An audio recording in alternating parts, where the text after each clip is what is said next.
Hello, स्वागत है मेरे प्यारे बच्चों।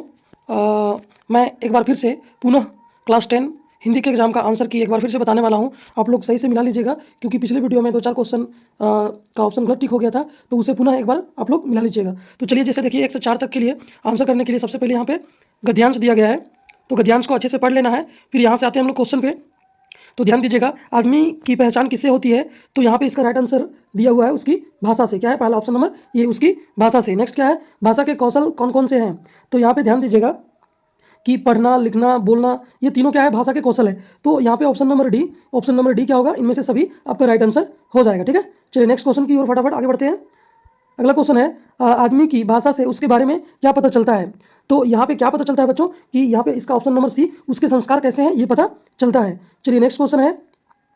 नेक्स्ट क्वेश्चन क्या है आपका? कौन से 2 कारक हैं जो भाषा को सही आकार देते हैं?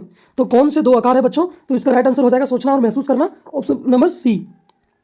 नेक्स्ट क्वेश्चन ध्यान दीजिएगा, यहाँ पे काव्यांश दिया गया है 5 से 8 तक के लिए, यहीं से आंसर करना है, काव्यांश को पढ़ना है। उसके बाद आइए क्वेश्चन नंबर 5 पे। कलम और तलवार क्रमशः किसके प्रतीक हैं? तो कलम और तलवार किसके प्रतीक है बच्चों? तो इसका राइट आंसर हो जाएगा ऑप्शन नंबर सी, ऊंचे भाव और शक्ति का। ठीक है, चलिए नेक्स्ट क्वेश्चन की ओर ध्यान दीजिएगा। अगला क्वेश्चन है, देश की बड़ी शक्ति क्या है? देश की बड़ी शक्ति क्या है? तो देखिए, कलम, तलवार, हिंसा, नर नारी, तो सबसे बड़ी पावर जो है देश की वो क्या है बच्चों? तो आपका कलम आपका राइट उत्तर होगा, ऑप्शन नंबर ये। चलिए नेक्स्ट क्वेश्चन क्या है? यहाँ पे दिया है, हिंस जीवों से बचने के लिए क्या क्या चाहिए? क्या चाहिए? तो यानी कि इस प्रकार के जीवों से बचने के लिए हमें क्या चाहिए? तो क्वेश्चन नंबर 7 के लिए जो आपका राइट आंसर हो जाएगा बच्चों, वो हो जाएगा ऑप्शन नंबर ए। नेक्स्ट है, कलम कलम किसके कलम किसके जलते अंगारे पैदा करती है? कलम किसके जलते अंगारे पैदा करती है? तो क्वेश्चन नंबर 8 के लिए जो राइट आंसर होगा ऑप्शन नंबर बी होगा। नेक्स्ट क्वेश्चन की ओर फटाफट आगे बढ़ते हैं। पंछी आकाश में उड़ रहे हैं, इनमें से कौन सा क्रिया भेद है? तो यहाँ पे देखिए, यहाँ पे ऑप्शन नंबर आपका क्या हो जाएगा? ऑप्शन नंबर बी आपका राइट आंसर हो जाएगा, क्योंकि यहाँ पे कर्म नहीं है। चलिए नेक्स्ट क्वेश्चन की ओर आगे बढ़ते हैं फटाफट। अगला क्वेश्चन क्या है? कौन सा वाक्य सकर्मक क्रिया का उदाहरण है? तो यहाँ पे आपका ऑप्शन नंबर ये, सौरभ ने पुस्तक खरीदी। क्या खरीदी? क्या का जवाब मिल रहा है? पुस्तक। तो ये आपका ऑप्शन नंबर ये बिल्कुल राइट आंसर होगा। नेक्स्ट ध्यान दीजिएगा, रचना के आधार पर वाक्य के कितने भेद होते हैं? तो रचना के आधार पर वाक्य के 3 भेद होते हैं। कितने भेद होते हैं? 3 भेद होते हैं। नेक्स्ट ध्यान दीजिएगा, अगला क्वेश्चन है, मेरी इच्छा है कि मैं सबकी सेवा करूं, यह कौन सा वाक्य है? तो देखिए, मेरी इच्छा है कि मैं सबकी सेवा करूं। तो देखिए, यहाँ पे यानी कि एक वाक्य दूसरे वाक्य पर निर्भर कर रहा है, यानी ऐसा कंडीशन कब आता है? मिश्र वाक्य में। तो मिश्र वाक्य यहाँ पे आपका बिल्कुल राइट आंसर हो जाएगा, ऑप्शन नंबर सी। नेक्स्ट क्या है? तुम परीक्षा में सफल होना चाहते हो, खाली स्थान परिश्रम करो। तो इसका राइट आंसर हो जाएगा ऑप्शन नंबर डी, तो परिश्रम करो। नेक्स्ट क्वेश्चन की ओर आगे बढ़ते हैं। अवधि का एक अर्थ होता है सीमा, अवधि का एक अर्थ होता है सीमा, और दूसरा क्या होता है बच्चों? तो ऑप्शन नंबर बी हो जाएगा समय। नेक्स्ट क्वेश्चन की ओर फटाफट आगे बढ़ते हैं।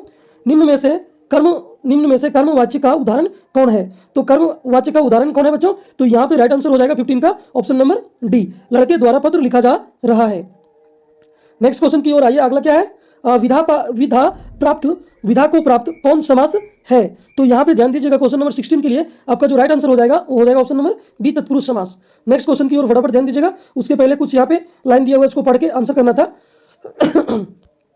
क्वेश्चन नंबर 17 के लिए क्या है? सुशीरवादों में शाह की उपाधि किसे दी गई है? तो इसका राइट आंसर हो जाएगा 17 के लिए ऑप्शन नंबर सी, सेनाई।